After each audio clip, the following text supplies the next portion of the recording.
My parents later moved back to San Antonio again, so my dad could start a new job. I later decided to take Nicole and Nick and move to San Antonio myself. I wanted to leave Steve because of our fights and the rock and roll lifestyle of recreational partying and chaos. I had become good friends with one of Steve's platonic girlfriends, Carrie. She also decided to move to San Antonio, so we became roommates. I helped her get a job working with me at a mortgage company. The four of us lived in a two-bedroom apartment less than 10 minutes from work. Nicole was 6, Nick was 2, I was 24. I soon began dating a Navy guy, Wes, but he had to move due to being in the military. I never thought I'd see him again. Carrie moved out around that time too. Soon after, Steve drove to San Antonio, asking me to get back with him. His car broke down, so I let him stay until he could fix it. This led to him moving in. We made friends in the apartments, Sam, Bobby, and Charlotte. We hung out with them regularly. Strange things began happening.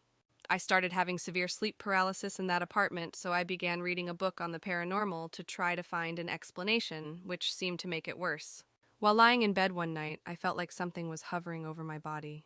Seconds later, something powerful yanked my spirit out of my body and swung it around in circles over the bed. I could sense immense evil.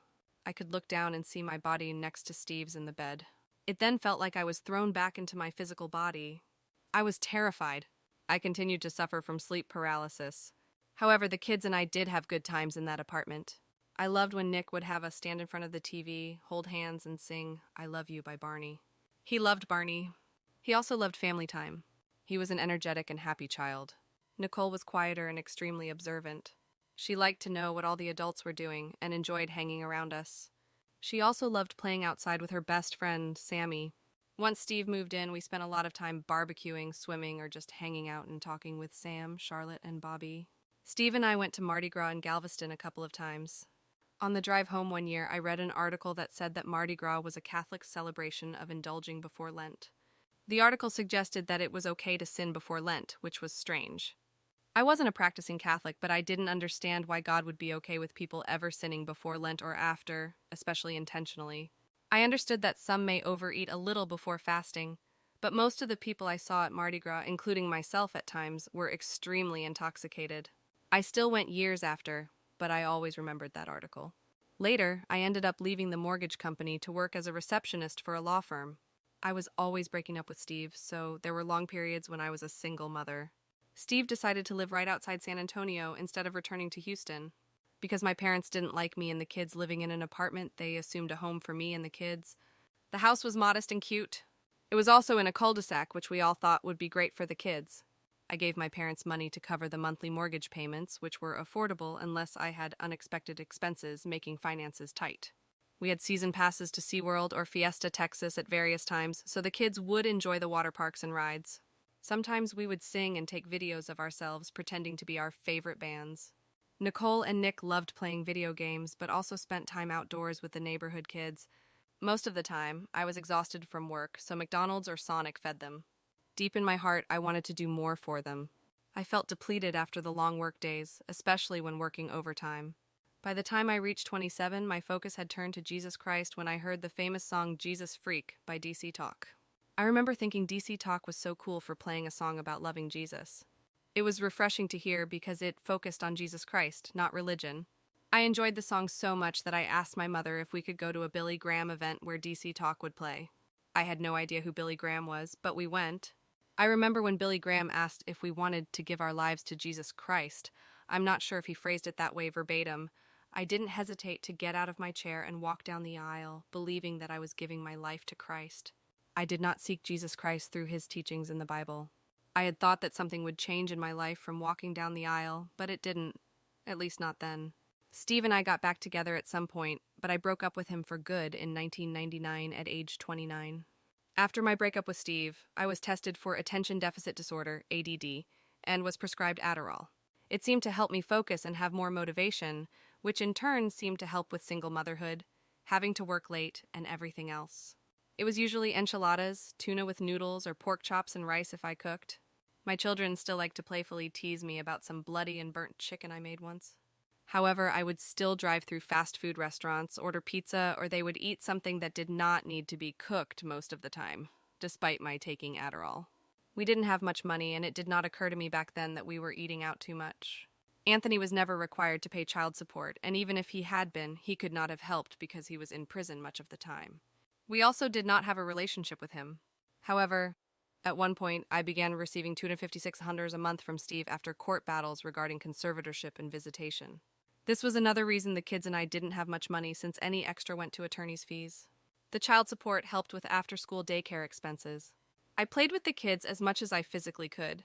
There was often a fine line between mother and friend, though. It was hard disciplining them at times. I was not good at it.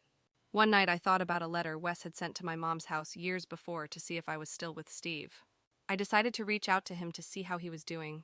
We married 2 years later, so Nicole and Nick became Wes's stepchildren. Wes helped stabilize the home environment and motivated me to return to college. I had tried before, but it didn't work out. He was in graduate school studying biochemistry throughout our marriage. He was receiving a stipend, which, along with my income, helped us financially. He had been in Force Recon. His military background added structure to the household. We spent most of our time working out, watching X-Files, and playing video games. We would take Nicole and Nick out of school when a new Harry Potter movie came out. I remember Nick's best friend's mom wouldn't let her son watch Harry Potter because they were Christians. I didn't understand why reading or watching Harry Potter was a problem. It was just a movie, I thought, but I respected her decision. Later, Nick decided he wanted to live with his dad, since he only saw him on some weekends and a portion of the summer. We wanted him to stay, but I understood that the court would allow him to have a say because of his age.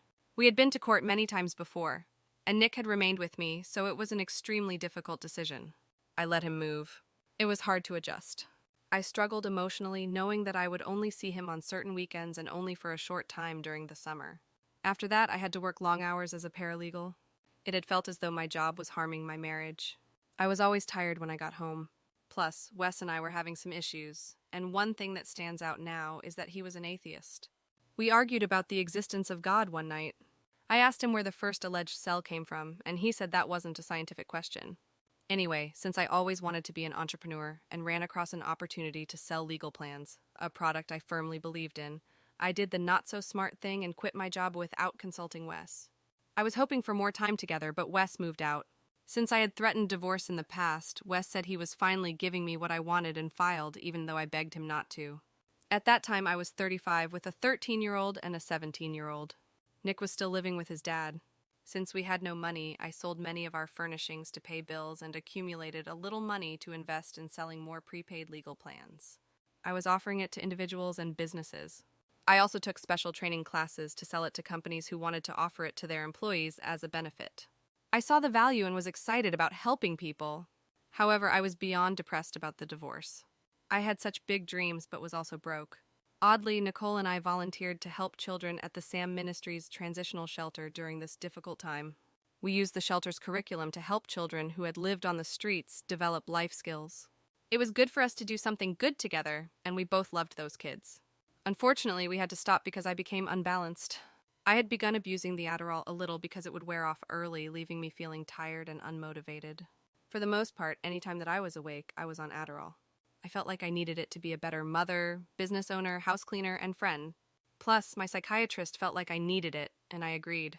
I thought it was a supplement to help me function like a normal woman. In my eyes, most women seemed like superwomen compared to me. I was lethargic and unmotivated without it, and sadly, I wasn't even close to superwoman with it. I was trying to survive to meet the status quo, which seemed impossible. I would have loved to finish college, but could never stick with it, raise kids, go through court battles, and work. Between financial issues, workload, kids, and my energy level, I sadly accepted that I was not an accomplished woman. I hadn't even finished paralegal school to get my certificate due to a financial issue, and I only had one more semester. Unlike many people in sales, money did not drive me. I didn't have this huge desire for material things, but would try to have it, hoping that it would fuel me into wanting to sell more plans. Of course, I did need and want to earn money to pay bills, but I didn't want stuff bad enough to motivate me. The motivation came from me selling a good product that helped others. Since I was depressed, I asked myself if being happy was the purpose of life. At that time, I thought it was, so I tried to find out what would make me happy. I later decided that the only way to be happy was to have everything I wanted or fulfill my life purpose. I wrote this journal entry. My purpose, leader and help others find economic freedom through positive thoughts and God and faith. To counsel, to write books, to fund Nick and Nicole's dreams. to be a positive influence on everyone's lives, to help them see the good and the power they have in themselves. I want to change people's lives for the better, and I've got to start one mine. I wanted to accomplish this by being a motivational speaker, but I first knew I needed to motivate myself.